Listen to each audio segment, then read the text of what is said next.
The situation in the Strait of Hormuz has shifted rapidly following the collapse of recent diplomatic efforts, with U.S. naval forces increasing their presence and operational readiness in the region.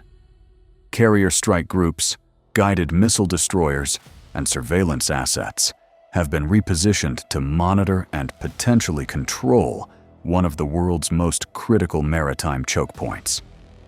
This is not a routine deployment cycle, but a response to heightened tension and the growing risk of disruption to global shipping lanes. Nearly 20% of the world's oil passes through this narrow corridor, making any military activity here immediately relevant to global markets and security planning. What makes this moment different is not just the presence of U.S. forces, but the possibility of enforcement actions that could restrict or control transit. The importance of this development lies in how modern naval strategy intersects with global economic stability. The Strait of Hormuz is not only a geographic bottleneck, but also a strategic pressure point that allows military power to influence global supply chains without direct large-scale conflict.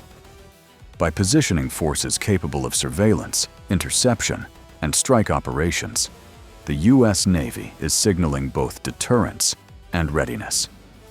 This creates a dual effect. It reassures allied shipping while simultaneously increasing pressure on Iran, which has historically leveraged the strait as a strategic tool.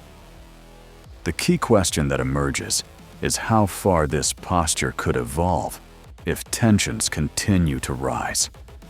To understand the situation, it is necessary to examine the composition of U.S. naval forces in the region and the capabilities they bring.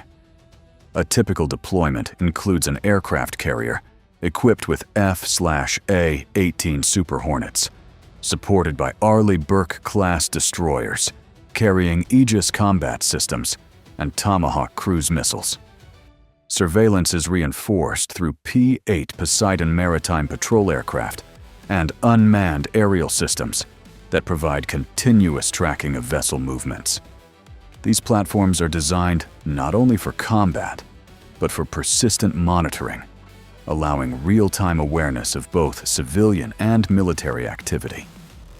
This level of integration enables rapid response to threats such as fast attack, craft, mines, or missile launches, all of which have been part of Iran's asymmetric naval doctrine. From an operational standpoint, controlling a waterway like Hormuz does not necessarily mean a traditional blockade in the historical sense. Instead, it involves layered control through surveillance, identification, and selective interdiction. U.S. forces can track vessels long before they enter the strait, classify them based on behavior, and decide whether to intervene. This approach reduces the need for constant physical confrontation while maintaining effective control over maritime traffic. However, it also introduces complexity, as any misidentification or escalation could trigger a rapid response from Iranian forces, which are structured to operate in dispersed and unpredictable patterns. The path from this point is shaped by how Iran chooses to respond to increased U.S. presence. Iran's naval strategy relies heavily on asymmetric tactics, including swarming fast boats, coastal missile batteries, and naval mines that can be deployed quickly and covertly.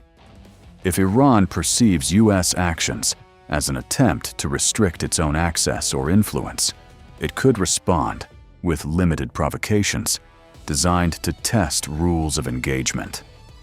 These actions might not aim for direct confrontation, but rather for creating uncertainty and raising the cost of maintaining control over the strait.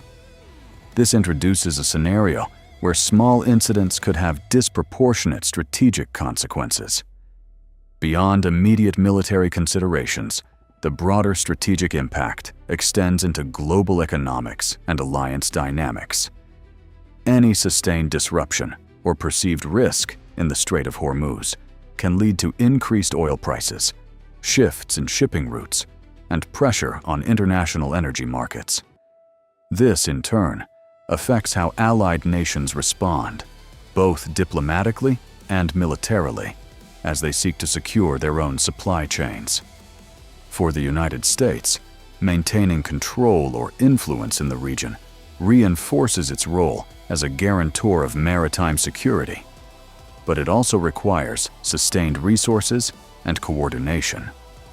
This balance between deterrence and overextension is a recurring challenge in modern naval strategy.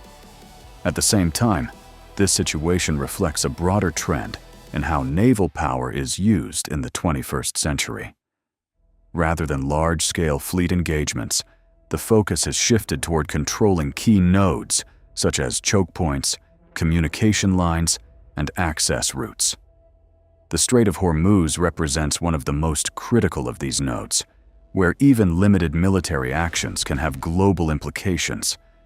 This makes it a focal point not only for regional actors, but for major powers monitoring the balance of influence. The evolving dynamics here may shape how future maritime operations are planned and executed in other contested regions. In summary, the increased U.S. naval activity in the Strait of Hormuz represents a significant shift in both posture and potential intent. It combines surveillance, deterrence, and the capability for rapid escalation within one of the world's most sensitive strategic locations. While the current situation remains below the threshold of open conflict, the structure of forces and the history of the region suggest that the margin for error is limited. The next phase will depend on how both sides interpret and respond to each other's actions, making this a critical development to monitor in the context of global security.